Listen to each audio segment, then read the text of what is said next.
জুলাই গিয়েছে, বেশি দিন হয় নাই, মাত্র 1.5 বছরের সামান্য বেশি সময় গিয়েছে। জুলাই থেকে হাসিনা থেকে শিক্ষা গ্রহণ করুন। যদি ফ্যাসিবাদী আচরণ করুন, হাসিনার যে পরিণতি হয়েছে তার চেয়ে ভয়াবহ পরিণতি এই যুব সমাজ আপনাদেরকে করে ছাড়বে। আমরা দেখেছি 71 সালে যারা গণতন্ত্রের কথা বলেছে, যারা গণতন্ত্রের সবক দেয়, বয়ান দেয়, তারাই এই বাংলাদেশে বাকশাল কায়েম করে সকল দলকে নিষিদ্ধ করার প্রথম স্বৈরাচারী দৃষ্টান্ত স্থাপন করেছে। আমাদের বোনদের উপর করা হচ্ছে, আমাদের মায়েদেরকে হেনস্থা করা হচ্ছে। আমরা তাদেরকে বলবো সাবধান হয়ে যান। আমাদের মাঝে উপস্থিত আছেন জুলাইয়ের বিপ্লবের অন্যতম অগ্রনায়ক, আমাদের সহযোদ্ধা, এনসিপির দক্ষিণাঞ্চলের মুখ্য সংগঠক জনাব হাসনাত আবদুল্লাহ। আমি বিশেষভাবে স্মরণ করছি বাংলাদেশের এই ভূখণ্ডে ন্যায় এবং ইনসাফ প্রতিষ্ঠার জন্য যুগে যুগে যারা, বিশেষ করে 2024-এর জুলাই এবং আগস্টে আমাদের যে সকল ভাই এবং বোনেরা জীবন দিয়েছেন, তারা তাদের যে এই বাংলাদেশকে ফ্যাসিবাদ মুক্ত করেছেন।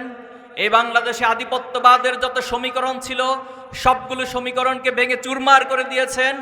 যে ভাইয়েরা জীবন দিয়ে একটি সমৃদ্ধ বাংলাদেশ গড়ার স্বপ্ন আমাদের মাঝে এঁকে দিয়েছেন, আমি সেই সকল শহীদদেরকে শ্রদ্ধার সাথে স্মরণ করছি এবং রব্বুল কাছে দোয়া করছি আল্লাহ যেন আমাদের ভাই এবং বোনদেরকে শাহাদাতের সর্বোচ্চ মর্যাদা দান করেন, আল্লাহুম্মা আমিন।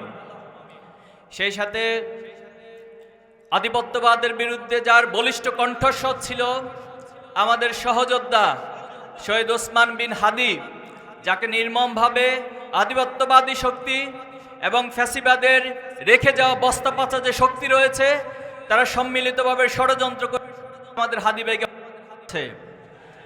আমরা আজকের এই প্রোগ্রাম থেকে ভাইকে শ্রদ্ধার সাথে স্মরণ করছি এবং আল্লাহর কাছে দোয়া করছি আল্লাহ যেন আমাদের ভাইয়ের জীবনকে কবুল করে, আল্লাহ যেন হাদি ভাইকে শাহাদাতের সর্বোচ্চ মর্যাদা দান করেন এবং তার বিনিময়ে এই বাংলাদেশে যেন আল্লাহ তাআলা ইনসাফ কায়েমের সুযোগ আমাদেরকে দান করেন। সম্মানিত উপস্থিতি, আমাদের এই ভূখণ্ডের ইতিহাস লড়াই এবং সংগ্রামের ইতিহাস।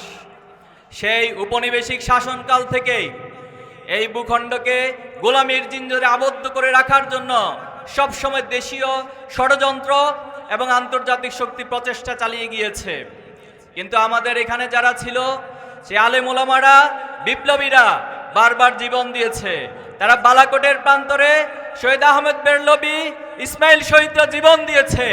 তিতুমির বাঁশের কেল্লা নির্মাণ করে ইংরেজদের বিরুদ্ধে, ঔপনিবেশিক শাসনের বিরুদ্ধে লড়াই করেছে, সংগ্রাম করেছে, জীবন দিয়েছে। এখানে হাজী শরীয়তুল্লাহরা জীবন দিয়েছে, যুগে যুগে এইভাবে করেই জীবন দিয়েছে। কিন্তু কখনো কোনো শক্তির কাছে এই ভূখণ্ডের মানুষ মাথা নত করে নাই।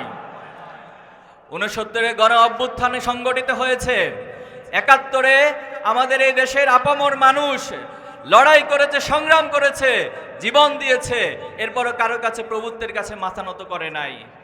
এরপরে আমরা 71 সালে স্বপ্ন দেখেছিলাম যে বাংলাদেশ একটি সমৃদ্ধ রাষ্ট্র হবে, কিন্তু দুর্ভাগ্য হলো সে 71-কে একটি শ্রেণী তার নিজস্ব সম্পত্তি বানিয়ে, একটা ব্যবসায়িক কার্ড বানিয়ে তারা ব্যবসা করে গেছে, কিন্তু বাংলাদেশের প্রকৃত কোনো পরিবর্তন ঘটায় নাই। আমরা দেখেছি 71 সালে যারা গণতন্ত্রের কথা বলেছে, যারা গণতন্ত্রের সবক দেয়, বয়ান দেয়, তারাই এই বাংলাদেশে বাকশাল কায়েম করে সকল দলকে নিষিদ্ধ করার প্রথম স্বৈরাচারী দৃষ্টান্ত স্থাপন করেছে। তারা রক্ষী বাহিনী গঠন করেছিল, রক্ষী বাহিনী গঠন করে বিরোধী যত মত ছিল সবাইকে নির্মম করেছে, দমন করেছিল। তাদের শাসন আমলেই বাংলাদেশের সর্বপ্রথম দুর্ভিক্ষের অবতারণ ঘটেছিল। তার ধারাবাহিকতা আমরা দেখেছি বারবার এই ভূখণ্ডে। 2024 সালের আগ পর্যন্ত 15.5 বছর এই ভূখণ্ডে যে ফ্যাসিবাদ কায়েম ছিল, এখানে মানুষের কোনো মানবিক মর্যাদা ছিল না। যারা এই ফ্যাসিবাদী হাসিনার ন্যূনতম বিরোধিতা করত, তারা অন্যায়ের প্রতিবাদ করত, তাদেরকে হয়তো গুমের শিকার হতে হয়েছে, তাদেরকে আয়নাঘরে নির্মমভাবে জীবন কাটাতে হয়েছে, অথবা নির্মমভাবে কারাগারে থাকতে হয়েছে, অথবা তাদেরকে নির্যাতনের মধ্য দিয়ে যেতে হয়েছে।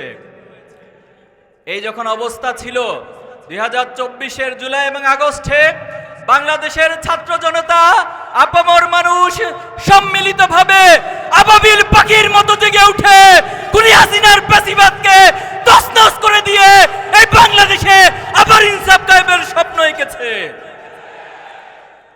সংগ্রামী উপস্থিতি, জুলাই এবং আগস্ট আমাদের জন্য নিছক কোনো ঘটনা ছিল না, এটি ছিল ইতিহাসের অনিবার্য দাবি, এটি ছিল একটি প্রজন্মের জাগরণ, এটি ছিল একটি আদর্শের স্বাভাবিক বিপ্লবের জাগরণ।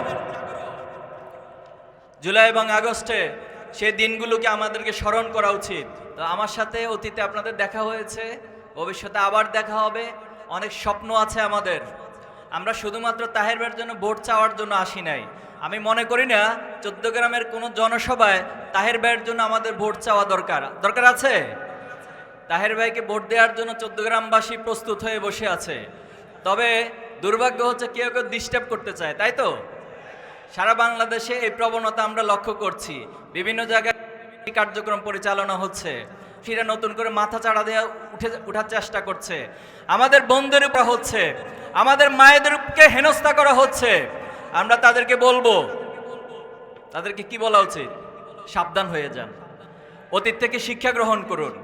জুলাই গিয়েছে, বেশি দিন হয় নাই, মাত্র 1.5 বছরের সামান্য বেশি সময় গিয়েছে। জুলাই থেকে হাসিনা থেকে শিক্ষা গ্রহণ করুন।